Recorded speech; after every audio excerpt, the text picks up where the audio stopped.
Les religions issues d'Abraham, du Proche-Orient, avaient déjà connaissance de l'existence de plusieurs ethnies. Par exemple, le prophète Mohammed était en relation avec l'Afrique, avec l'Éthiopie.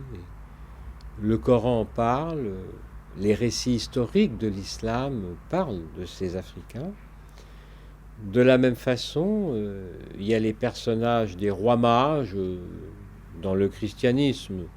On dit rois mages, des mages, des prêtres. Et la tradition dit qu'il y en a un qui vient d'Afrique, un autre d'Europe et un troisième d'Asie. Tout simplement parce que cette région du Proche-Orient, d'où sont issus judaïsme, christianisme et islam, est une région carrefour. C'est par là d'ailleurs que les premiers êtres humains venus d'Afrique sont allés ultérieurement en Europe et en Asie.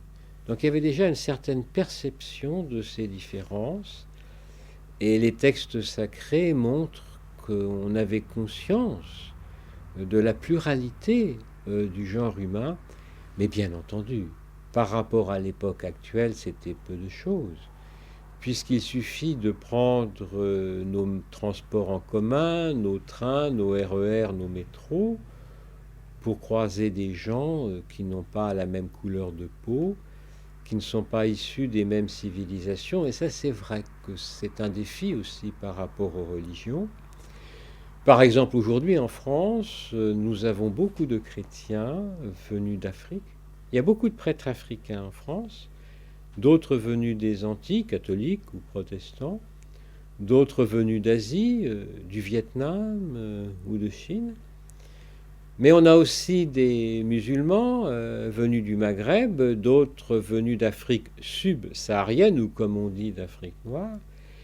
Et puis on a aussi des musulmans venus d'Inde, du Pakistan, etc.